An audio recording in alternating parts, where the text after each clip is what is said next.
Joining us right now is the star of Turnaround King, international sales expert Grant Cardona. Sales and personal finance expert Grant Cardona. Expert Grant Cardona. Grant Cardona is an entrepreneur and author of Sell to Survive. Grant Cardona is a real estate expert. Do's and don'ts of how to survive a recession. It's Grant Cardona. I don't want to save my way to wealth. I don't want to contract in order to become bigger. I want to expand and spend. You'd have to decide, hey, I'm going to turn this around and quit making excuses, quit being distracted. This management is about to lose everything.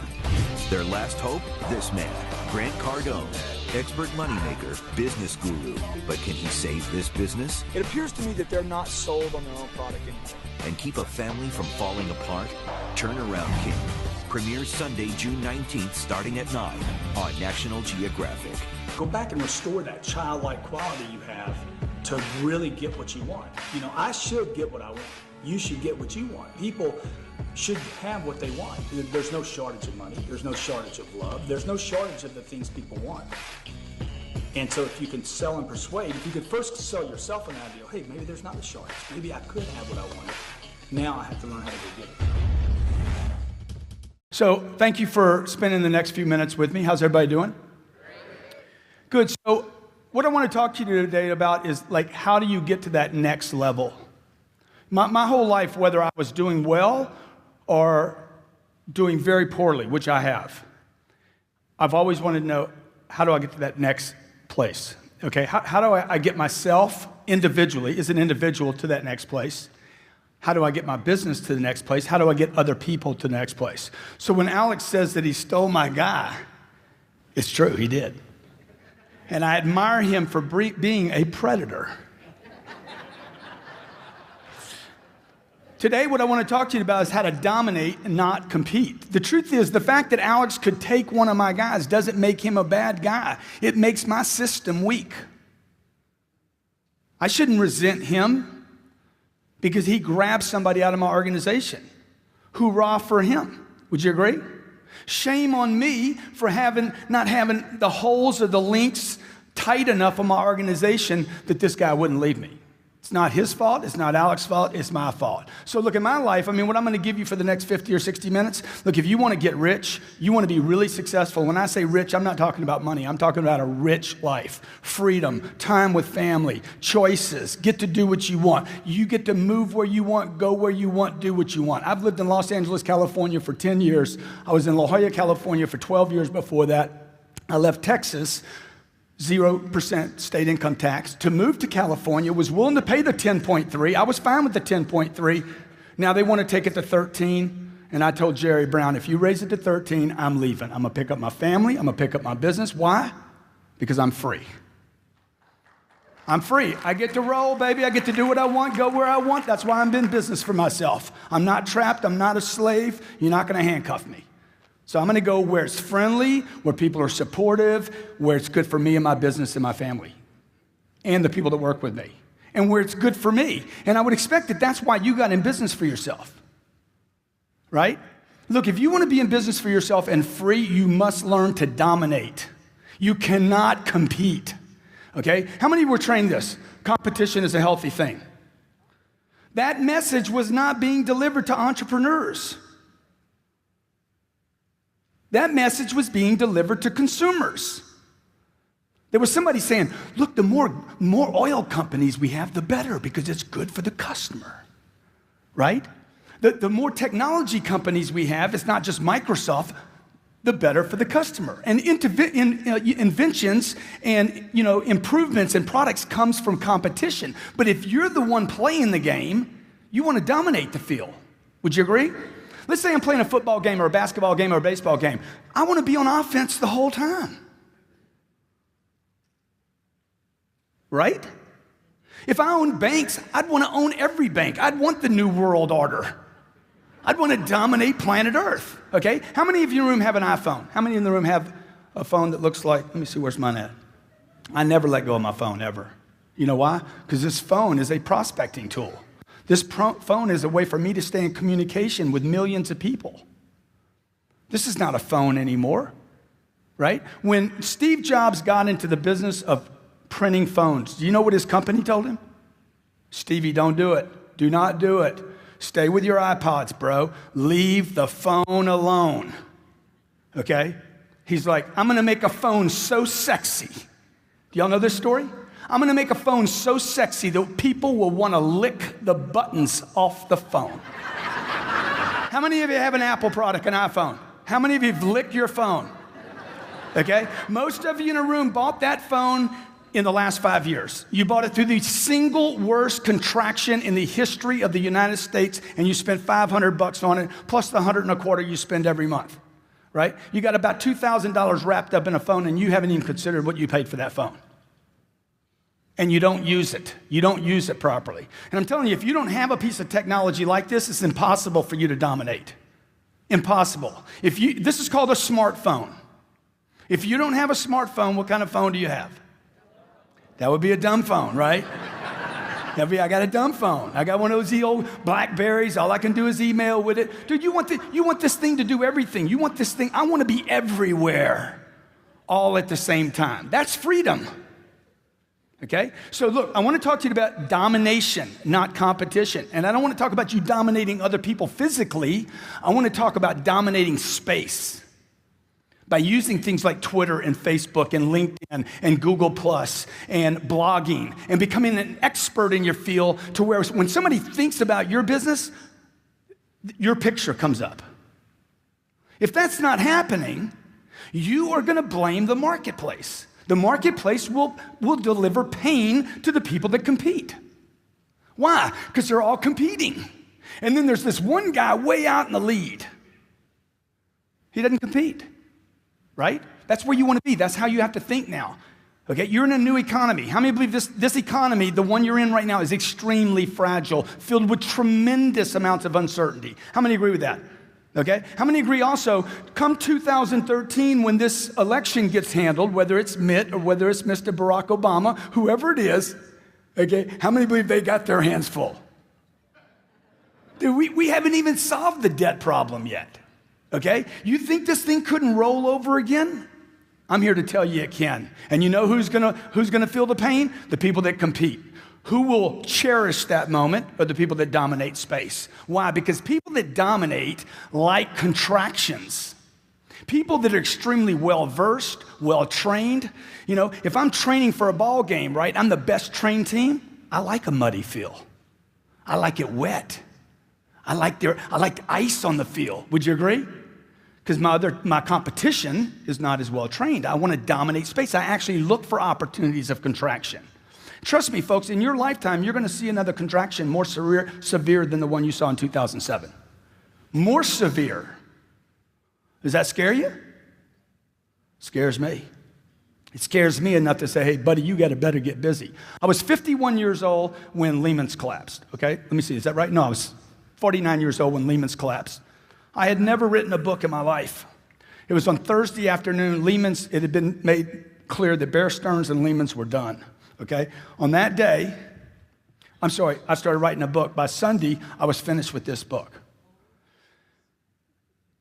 I wrote the chapters between Thursday and Saturday. Okay? On Sunday, I started writing the book. In 3 hours, it was finished. This book is about, on that day, I wrote, all people on planet Earth became salespeople when Lehman's collapsed. Because money wasn't available anymore. Who did well? How many people just got wiped out of real estate? The pretenders did. Right? The guy that was at Pizza Hut and now he got in the mortgage business, he can't make $700,000 anymore, can he? Truth is, he never deserved the 700. See, the marketplace will always discipline people that aren't prepared.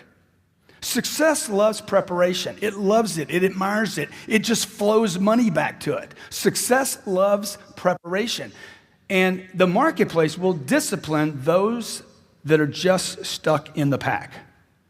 So today I'm not going to talk to you about dominating your market or even dominating your competition, but I want to start thinking about how are you dominating yourself? Like, what do you think the number one thing that most of us have our attention on every day? And one of the things that makes these conferences so beautiful is you get pulled out of some of that noise out there. Would you agree?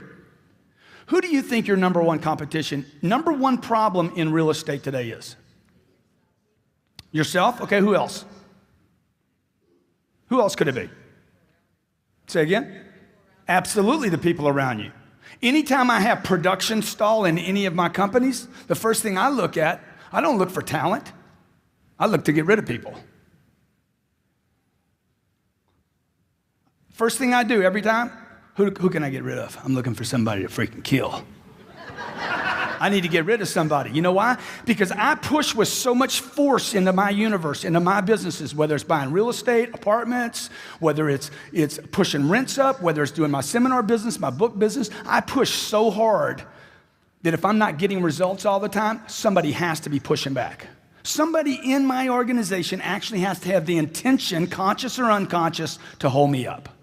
The first thing I'm gonna do is start getting rid of people. Okay, who is it? Who is it? I'm looking for the cancer in my organization. You know, you talk about people dying from disease. Look, people die from negativity every day. They just got to wait 80 years to make it official. How many of you know negative people? How many in the room have been negative before?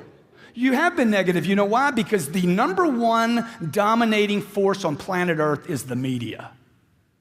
It's the media. The media, 800 TV channels spew negativity onto the American public and every other country on planet Earth. They just puke it on you. Oh, but I watch Fox. Good. They puke at Fox and they do at MSNBC. It's just you're in agreement with the puke. I got some conservative puke. I got some liberal puke. Right? And you got Stossel in the middle. He's like, okay, I'm just an independent puker. Dude, puke is puke. Would you agree? Just because you got used to it. Oh, I like O'Reilly's puke. I like Hannity's puke. I use every one of the news channels. If you'll see me on TV doing news one day, okay? I don't watch news. I make news. See the shift? You see the slight shift? Don't watch the news. Decide when you leave here today to make the news. Right? You don't read the newspaper, you write newspaper articles. You don't read books. Yeah, read them, but learn to write them. And you don't need to spend a lifetime writing a book. This was 3 hours. Okay, we sold 40,000 copies of this one book and it was self-published. It's never, ever, ever been in a bookstore. A guy writes me, says, man, you got misspelled words all in that book.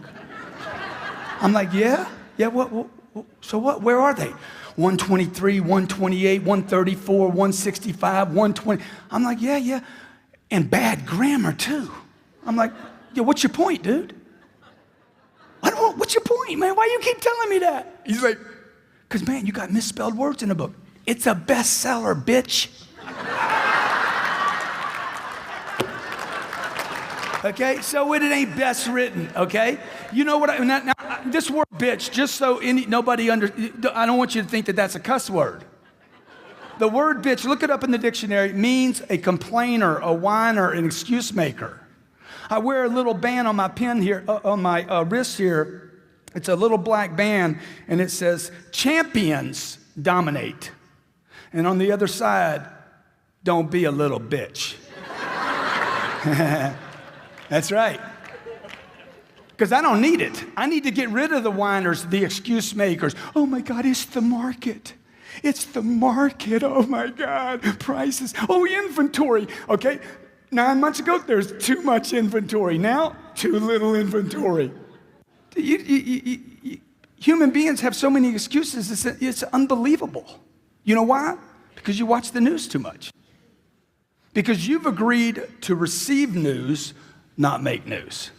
So when Lehman's collapsed, I watched 25 years of hard work either dissipate, and I'd done everything right. Everything, okay? Conservative, never used high leverage.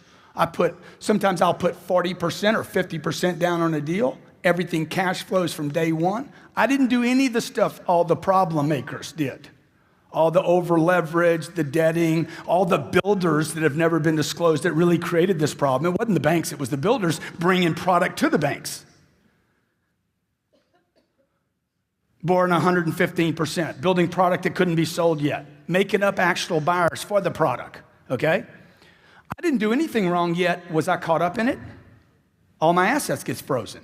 I got a bank that I owe $42 million to. The bank goes under. New bank comes in. They don't know me. They're like, hey, let's go. Right? Because my loan's maturing. Values had gone down. And I'm sitting with my wife saying, oh, my God, man. I got 4 businesses, and they're all on stall. Engine's dying. What does this mean, Grant? My wife's an actress, okay? What does this mean? I said, baby, this is the biggest opportunity of our lifetime. It's the biggest. It's the monster, okay? Now, here's the problem with it. You're going to 40% less than you've seen me before.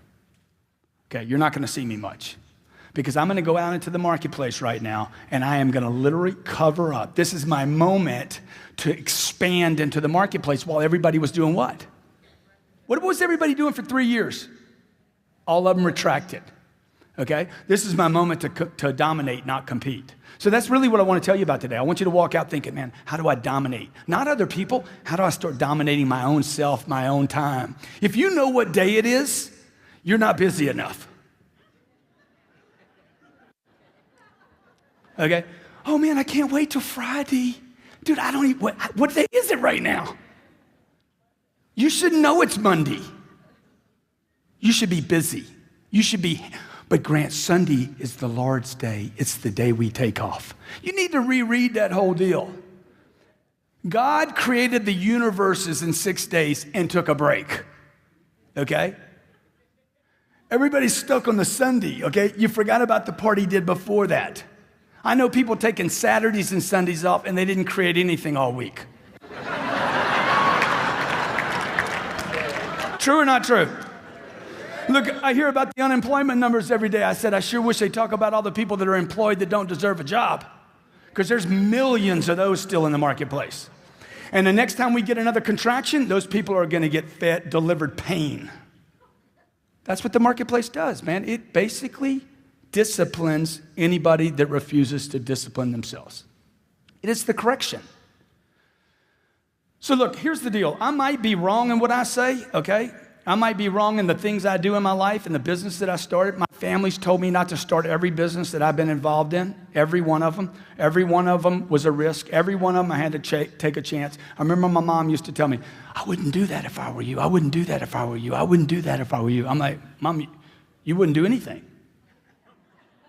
Well, you wouldn't do anything except be the mother, a great mother to 5 children. My mother wasn't an entrepreneur. She didn't have my dreams. Just because she's my mom doesn't mean she dreams like me. Would you agree? Okay? My mom was wrong about everything she told me not to do. Love my mom to death. Okay? Unbelievable friend of mine. She was wrong. I needed to do those things. Okay? Steve Jobs needed to build this phone. Would you agree? Did he help a lot of people? Did he make some money while he was doing it? $119 billion in 5 years. In the bank. Cash. I'm not talking about, I'm talking about done in the bank, sitting there. Okay? Brings a great product to the marketplace. Domination or competition? Total domination. Coca-Cola, competition or domination? Total domination, okay? Exxon, total domination. You see what I'm saying? You want to be in a dominating point, okay? So what we got to do is we got to get you thinking. We got to get you thinking like the dominators think. How do they act? How does Warren Buffett act? What does Warren Buffett do with his time all the time? Those are the people I study today. I don't study the people that I went to school with, the teachers I went to school with. I don't even study my own family members, okay? I'm looking for people that are way up here that I can say, hey, what are they doing? Because they're doing it right.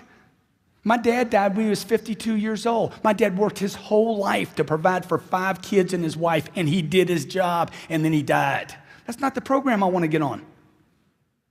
Is that the program you want to be on? My dad died, he bought his dream house 9 months before he died. He leaves 2 10-year-old boys, one of me. I'm a twin. 2 10-year-old boys, never got to enjoy us. I never got to enjoy him. Why? Because he worked so hard with no concept of freedom. He had a good job, he made some money, but he is basically imprisoned in his thinking that work is hard. It is, it's difficult to compete. Would you agree? Real estate's difficult. How many agree it's difficult? And when it gets good, what happens? Everybody comes into it, right? And then you're like, what's this guy doing it? Okay, what's this guy doing right now? So I look to surround myself with people that can dominate, people that are certain, okay? People that know what they're doing, people that are in control. So when I say I'll be uncertain, I might be wrong. I might be wrong about it. Would you agree? Like I'm leaving California. I might be wrong, but I'm certain in my wrongness. Somebody said, how do you know you're going to like Miami? Look, I've already made a decision. I'm going to Miami. I'm moving to Miami. I'm going to like Miami. Why don't you go try it out? Don't need to try it out. I'm committed. Of course I need a realtor. Okay, no offense, but it's a dumb question. Why would you ask me, do I need a realtor? Do you think I don't need a realtor? No, I got the internet. I mean, really. See, those are things you're asking out of an old economy. You got to change some of your pitch. You got to think different. Austin, Texas. I don't own anything in Austin 1 year ago. Last October, I'm in an exchange out of California. I find a piece of property on the internet. It's called the Monolino Apartments in Round Rock, Texas. Anybody know that property? Property's been on the market for 10 months. It's 242 units. It cash flows right now. It's a great property, 10 years old. I call this guy the king of Austin commercial real estate. Charles, Grant Cardone from Los Angeles, California. I want to buy Round Rock. Yeah, sure. Now, this guy's the king. He's a legend, okay? But you see, all legends have this cycle where they legend, and then they lose interest. And they keep coasting as legends, and then what happens? They're not running the game anymore. They don't want to dominate. They're resting on yesterday's laurels. They're not reading anymore. They're not studying anymore. They're not coming to conferences anymore. Right? They're not in the game anymore. They're not preparing anymore. I'm listening to the phone call, okay? Because I think everything is in terms of domination. Everything, every phone call I'm on, every email, I'm looking all the time for that moment where I can seize an opportunity like Alex did with stealing some of my people, okay? Okay? A true American he is. I like that about you, dude, okay? See, that's a guy I can trust. That's the kind of guy I'd want to be in a partnership with. Not somebody I wouldn't trust. Why? Because he's aggressive, dude. He's a winner. That's why you came. I don't want to be around people. Hey, you resting? You've been working so hard.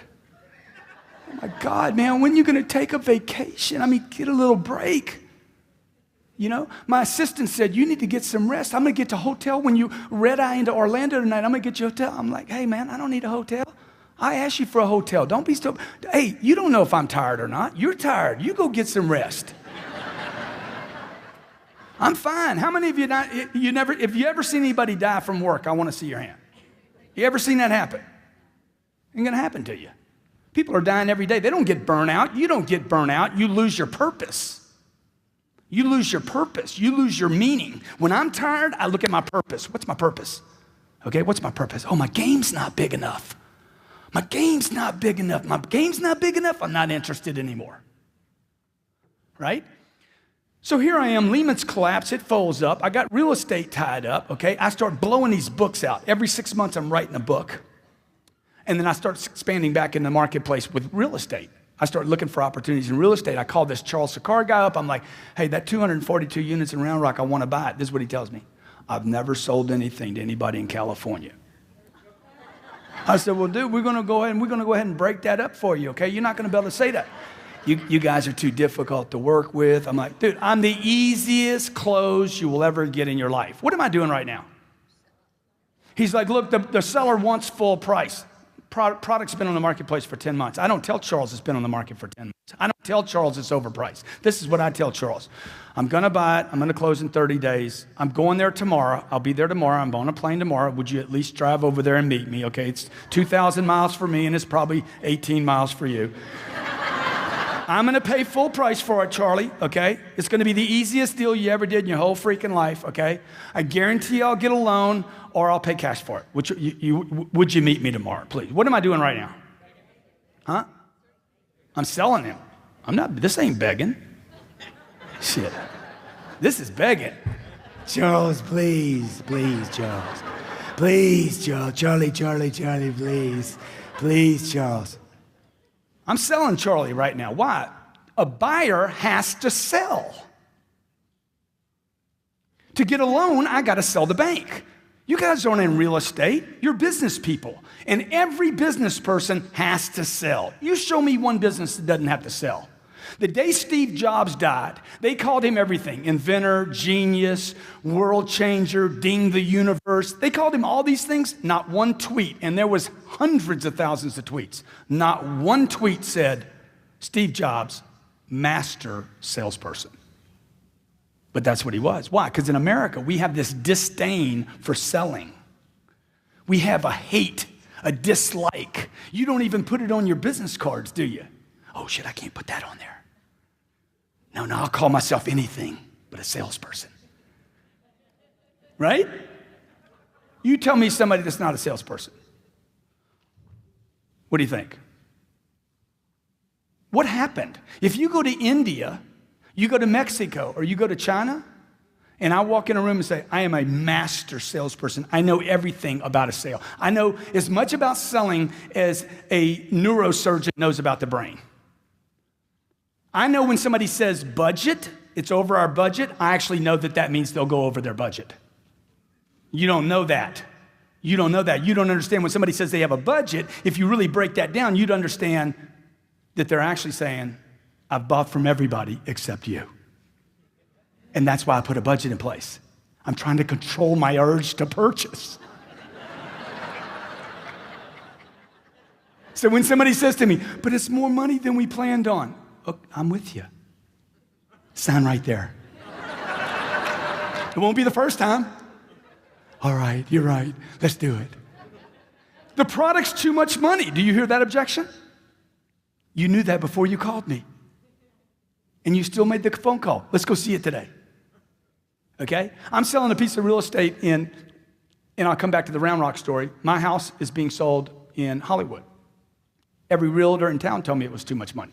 Every realtor, it's too much money. They said I was an idiot. They said I was stupid. They said he's insane, okay?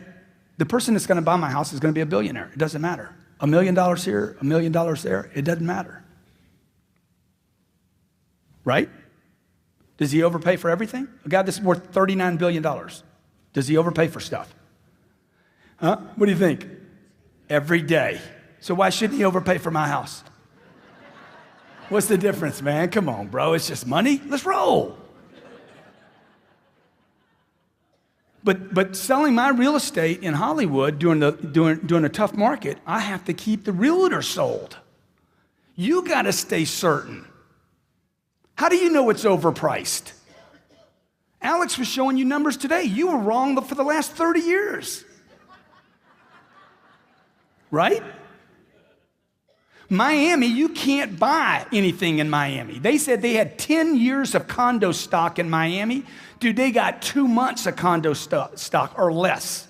Okay? If you look at the prices in Miami, they are straight up and vertical. It's the hottest real estate market in the country. You got people from Argentina, Brazil coming in. You got people from Russia and Europe and France saying, this is cheap. This is a steal. See, people in the neighborhood never change the market. You know why? Because they're looking in the rearview mirror. How many of you drive a car?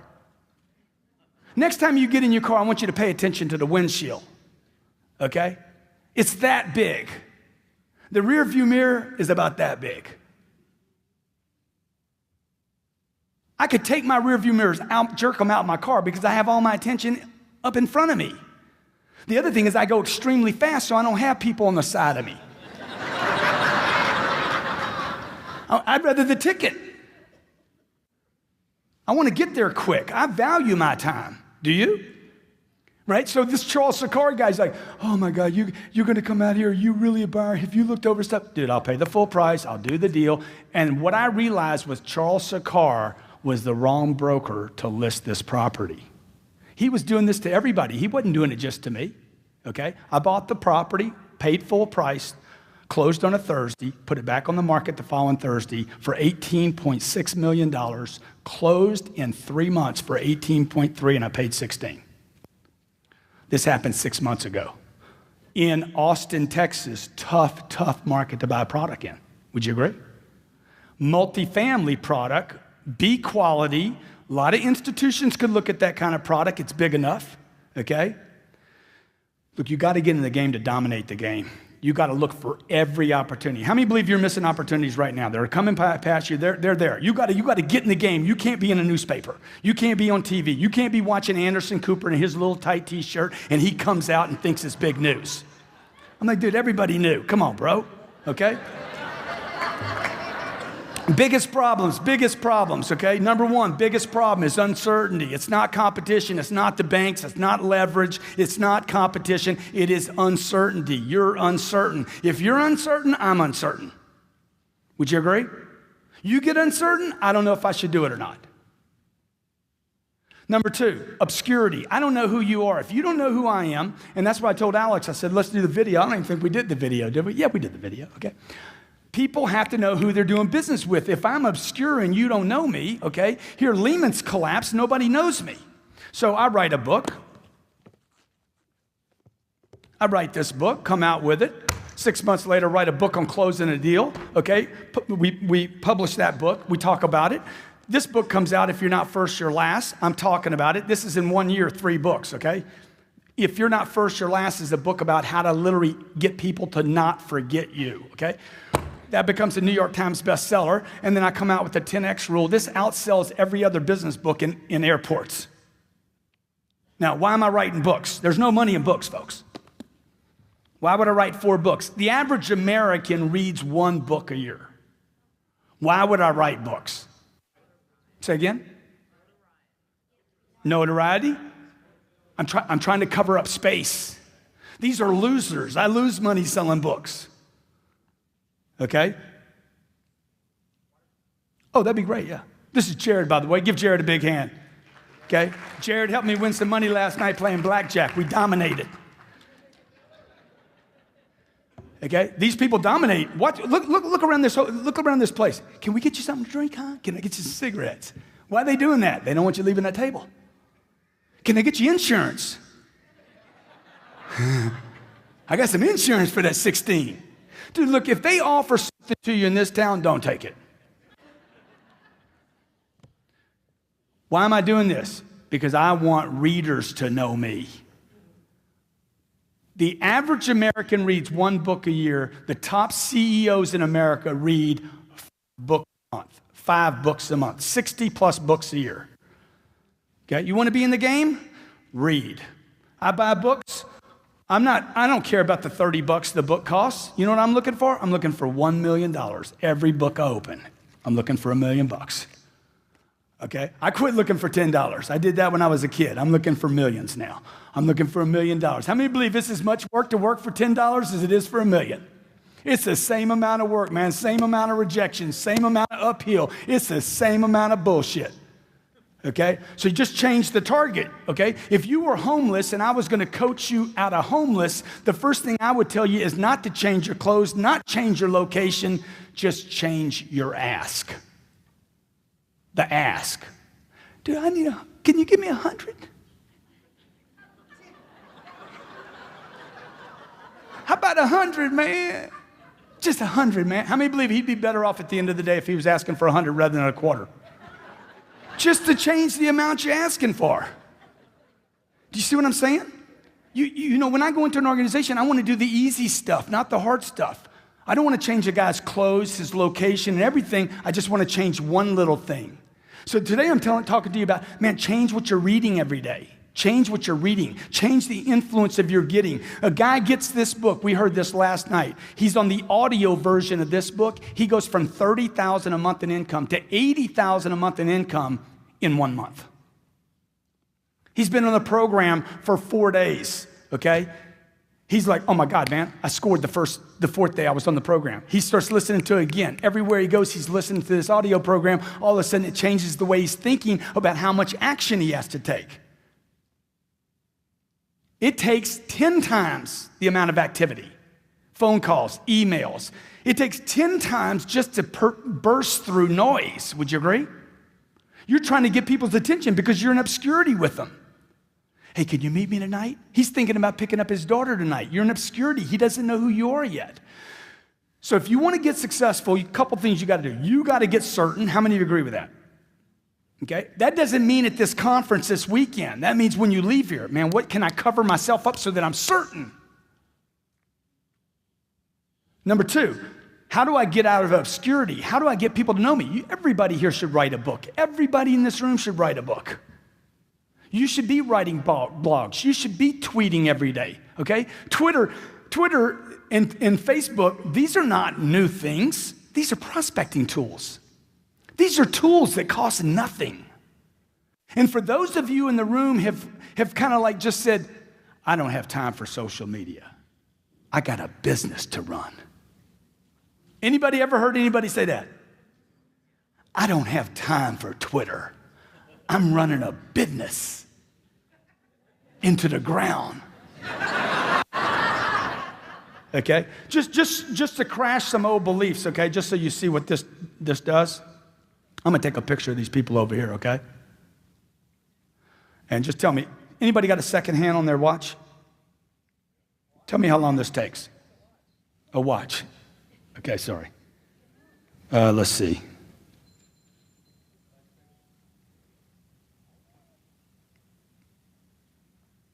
How long did that take? 10 seconds. 223,000 people will see that tweet. I don't have time for Twitter. No, you're competing and not dominating. You're not using the tools available to you. They're free.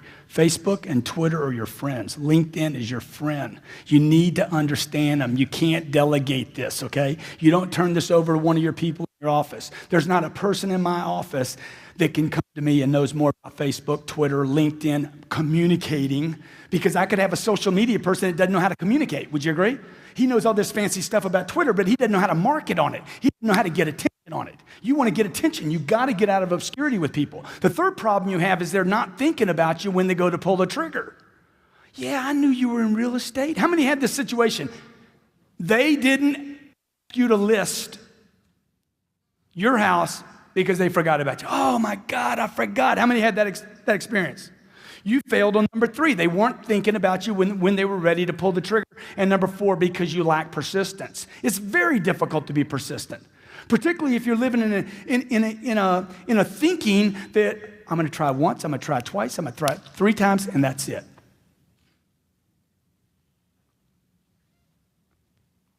It's going to take way more than 3 times. Would you agree? My wife watched me call one man 15 times in 3 days without a return phone call. She's like, how many times are you going to call him? Oh, I'm going to call him until we talk. My God. I'm like, it worked on you. Shit. It worked on you. I meet this. You ever seen an ugly guy with a beautiful woman? You ever seen that? You're like, how did he do that? That is impossible. How many seen that before? Okay. I met my wife the first night I moved to Los Angeles. I met her. I knew immediately. I'm like, that's my wife right there. I'm going to marry her. She's going to have my children. Guarantee you, I know for sure. I called my mom. Hey, I met my wife tonight. You been out with her? Nah, she doesn't want to have anything to do with me. Okay, what's my job now? I got to sell her. I don't need to date her. I got to sell her. I called her twice a month for 13 months without a return phone call. If you ask my wife, ask her the story. If you ever meet her, great chick. 13 months, man, twice a month. Not one return phone call. Okay? Her friends are like, Grant, you got to quit calling her, man. This is like bordering on stalking. I'm like, it's not stalking if it works. If it works, is it stalking? No, it's marriage. Okay? I need to stay interested. See, this is what people do. They set a target. You remember when you were a kid and you set targets that were big, giant, had nothing to do with reason? They were giant, right? And then you had some difficulty getting to it, and somebody said, what? Dude, your goals are unrealistic. You need to drop your goals down and add 40 years and end up with nothing. Certainly not congruent with your potential. How many believe you have more potential than you're going for right now? Dude, it's way up here. It's beyond what you're going for. So you want to set it here. I want to set my targets up here. I never lower a target. Never, ever. That's my target. I'll fail on my target. My whole lifetime I might fail on that target, but I won't let it go. So when I first started buying real estate, I used to write this down. I own 10 apartments. I own 10 plus apartments. That's all I buy is apartment buildings. I own 10 plus apartments. I own 10 plus apartments. I own 10 plus apartments. First deal I ever bought was 38 units. Okay, bought 38. I own 100 apartments. I just changed my number. I own 100 apartments. Next deal I bought was 40. Next deal I bought was 70. Next deal I bought was 250. Let's go. I got to stay interested. I got to keep my targets up here. I got to keep changing that target so I'm interested. I'm not talking about success, money, accumulation. I'm talking about keeping me interested in my potential. It is my duty. It's my obligation. It's my responsibility. And I would say to you, I guess you can hear the problem. I just want to be sure you guys know, okay? I would say to you that it's your duty, your obligation, and your responsibility to fulfill your potential, and that's actually what success is. Success is not money. Success is, I'm going to get this chick to marry me. Right? I'm going to get her attention. What was my problem? Uncertainty. Okay, let me X that off, dude. I'm certain she's the right one. Okay, she is the one. Okay, good. Now, how do I get over to security with her? Thank you. How do I get with Elena? Okay, how do I get Elena to know me? Excellent job. Give this man a big hand. Okay, a big hand. Come on, man. Let's go. Dude, you got to practice enthusiasm. Okay. That was good. That was good. That was good. If you're going to do that with him, what do you think you do with the customer when a customer calls? Guy calls me on the phone. Hey, man, do you have any short sales? Sir, did somebody tell you to ask for me? Do you know how powerful that line is? Do you know how powerful that opening line is? You have no short sale inventory, nothing, zero. It's been going for 90 days. You got anything that's being short sold, anything up at the bank? Did somebody tell you to ask for me? What did you just say to him? Guy. Your guy, right? You didn't say you had any product. You said, I'm your guy. I can help you. You think we had a bankruptcy 2 years ago. Did somebody tell you to ask for me? Enthusiasm. Where's your enthusiasm at? Oh, yeah. It's in your living room. You're watching Jennifer Lopez on American Idol. That's where you left it right there. Oh, she was so good. Dude, what are you doing, man? What are you doing? You know what? Most people are going to spend more time in their life working than any other single thing and not being successful. Man, work is good. Work is unbelievable, particularly when you're winning. Right? Me having to work for my wife is good for me. Right or wrong? Okay, she don't want to go out with me, so I'll lower my target. Let me go get an 8.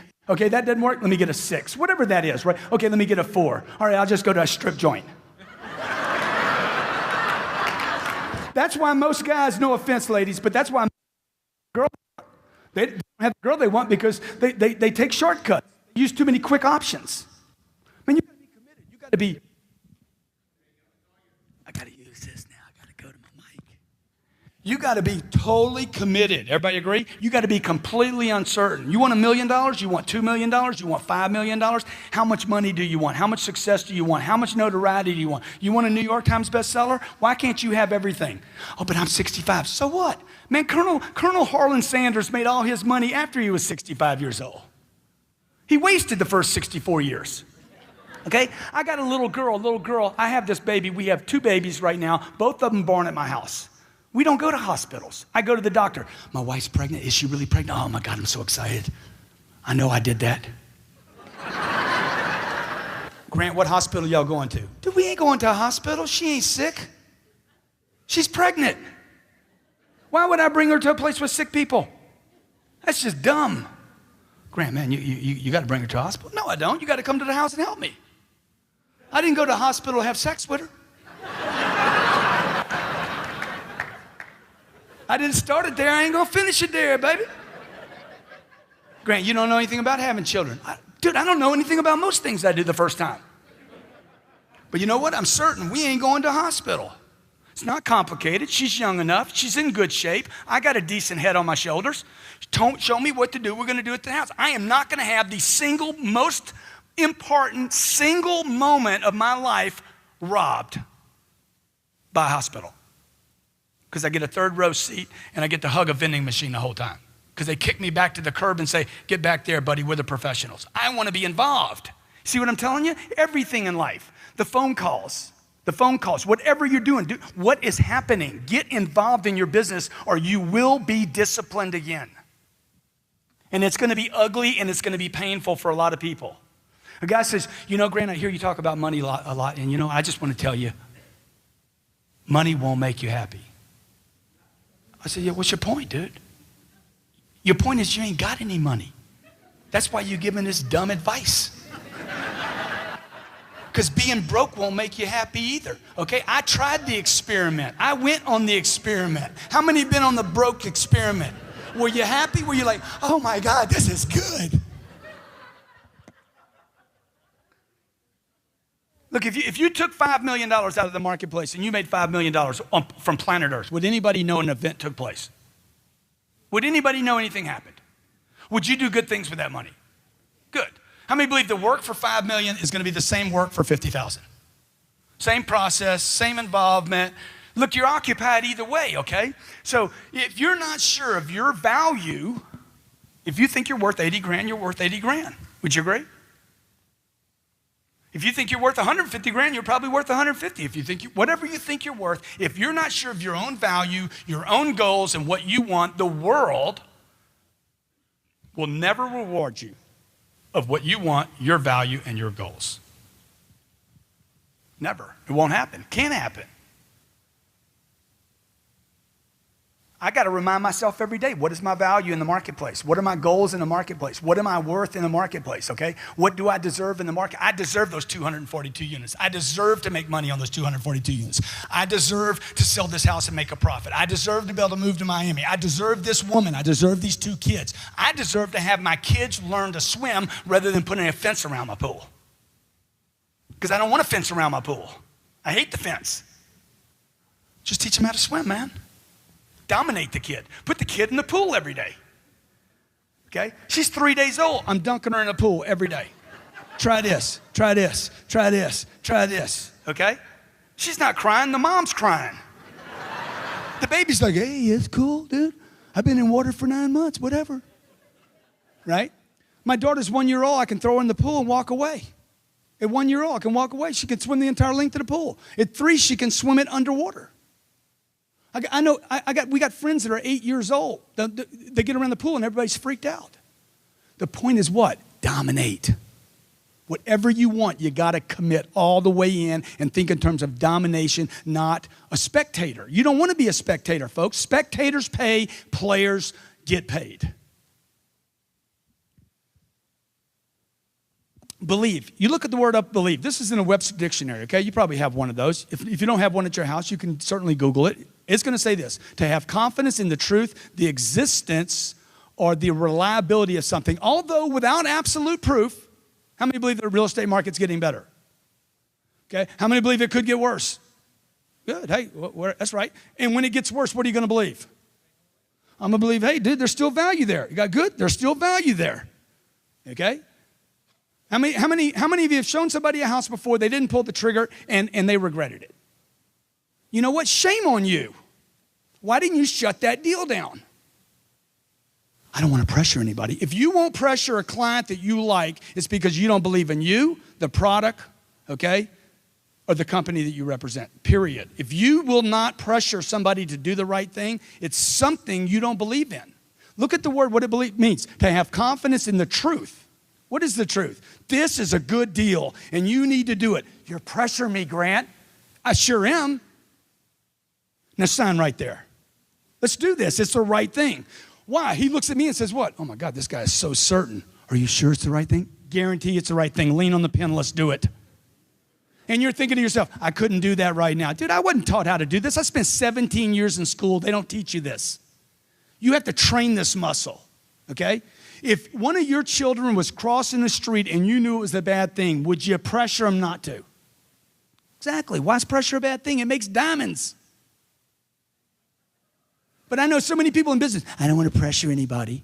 Do you need to pressure yourself? You need to cook yourself. You need a necessity level way up here. Look, the middle class in America is failing, folks. It's failing. You know why? Because it doesn't push itself hard enough. It operates on a premise based on just enough. I'm going to make enough, vacation enough, save enough, just enough. Oh, I forgot to plan on Lehman's. Oh, forgot to plan on foreclosures. Oh, forgot to plan on LIBOR. Oops, forgot to plan on the internet bust. And that's why the middle class is failing. The middle class isn't failing because of politics. Okay, the middle class is failing because the middle class is using the wrong formula. A formula that worked 40 years ago might not work in the U.S. economy today. Right? Maybe Monday, Tuesday, Wednesday, Thursday, Friday, that 5-day job, maybe that gig's over and maybe it's 7 days now. Maybe it's a 7-day pitch now. I don't know. I know in my life it's 7 days. I'll never, ever have my freedom taken from me again. So it's not money I'm trying to accumulate. It's market share I'm trying to accumulate. I'm trying to accumulate market share so when things soften again, who's left? The strongest player in the market. So although without absolute proof that one is right in doing so, only if one believes in something can one act purposefully. Okay, that means I need to be every day selling myself. I'm going to write a New York Times best-selling book, okay? I'm going to speak to tens of thousands of people. I'm going to help millions of people on planet Earth. I'm literally reminding myself every day. When I wake up in the morning, I write my goals down. When I go to bed at night, I write my goals down. It's the first thing and the last thing I do every day. I've been doing that for 25 years. I'm dominating myself in my own thinking. Success formula, okay? Here are 4 steps that I learned when I was 51 years old. I'm like, oh man, there it is, baby. That's it. That's what you've been doing. That's what all the successful people have been doing. Here are 4 steps you must take to create the next level of success in your life. Number 1, you must get attention. Hey. See, that's what I mean. You got to get attention. If you got to scream to get it. Okay? The moment you start, hey, you listening to me? See, the moment you start doing that, you're going to start getting criticism. When you hit that right band, that right tone level of attention, okay, where you're really getting attention, you're going to get criticism. Somebody's going to say, dude, you need to quieten down, bro. You need to bring it down a notch, bro. Bro, you freaking. Dude, hey, this is a party. Let's not talk business now. Come, chill. I'm getting criticism. Is that good or bad? The Kardashians love it. Right? The Kardashians have worked this formula perfectly. Monster attention. No product. There's no product. Is that a product? That ain't a product, man. Look at that. Look at that. Look at that. Over and over. Look at that. Look at that. Huh? Okay? Look at that. Look at that. Okay? And she gets criticism. They didn't start banking until they got the haters. They had to get haters. Wherever they got criticism, they actually kept throwing wood on the fire to actually get something bigger than criticism, which was hate, which was, I hate those people. That's what promoted them. It wasn't the promotion that promoted them. It was the disgust for them. Okay? And until they moved into this 4th step, which is admiration. See, most people stop here. You get a little criticism and you shut it down. I'm calling you back too much? Okay, I won't do that again. You should call him back more. You send an email back. Hey, quit sending me emails. No, you should double up. Okay? You should stay with the cycle until you close the cycle, folks. Why? Because you believe. You believe it's the right thing to do. Belief is not some esoteric thing. Belief is some action you take all the time in the marketplace. Say, hey, I'm doing the right thing for you. You just don't know it. Your confidence, okay? You got to build it until you're invincible. That's why you come to this. That's why you read books. That's why you bury yourself in audio programs. The internet is a very dangerous place today because you can look at anything. What do these people have in common, okay? There's Michael Jordan, Warren Buffett, Steve Jobs, Oprah, a Navy SEAL, and my mother, okay? You know what they had in common? This. Greatness has in common immersion. They're immersed completely in their environment. Number 2, they're dedicated, completely dedicated. 3, they have a total commitment. My mother was as committed as Warren Buffett is. Do you know what Warren Buffett spends most of his time doing? Reading. Most of his time during the day is spent reading. And they're duty-driven. All those people are duty-driven. Okay, whether it was my mom, Oprah, Steve Jobs, Warren Buffett, at some point it was no longer for money, it was duty. It's my obligation. It's some sense of, I have to do this. So what are you hearing me say to you today? What are you hearing me say? Immerse yourself, okay? You have to immerse yourself right now with reading, the right reading, audio programs, video. Find YouTube channels that are good for you to where you can watch YouTube. Like we started dropping videos on YouTube maybe 24 months ago. We dropped about 900 videos on YouTube. That's what got me my TV show. People saw me on YouTube. The UK found YouTube videos 2 weeks ago. Dude, we love what you're doing on YouTube, man. Can you come out to the UK and do a TV show? Why? I'm breaking through obscurity. Anybody can do this, folks. Anybody can do this. This is not about a college degree. This is about massive amounts of action to get attention for yourself, your brand, your company, your products, your ideas, your dreams. Then this is what I would tell you to do, okay? And I'm gonna close out here. Number one, I would immerse yourself with books, audio, video, daily, okay? You hit all three of those where I'm reading something, listening to something, and watching something. These are completely different ways to learn. Number two, you wanna test your abilities. Actually, if you have employees, how many of you have employees? You need to test their abilities. Just because somebody's good at what they do doesn't mean they have an ability. You want to test their abilities with assignments, tests, and drills. Look, the economy needs people like me and you driving the marketplace. It's entrepreneurs and businesses that build economies. Would you agree? It's me and you, not governments. Governments do not build economies. People build economies. Entrepreneurs, people with ideas, people that are driven. You, people like Alex, are the ones that make the economy. And frankly, folks, it's your duty as an American to get out into the marketplace and be a role model and recreate this economy. Thank you very much.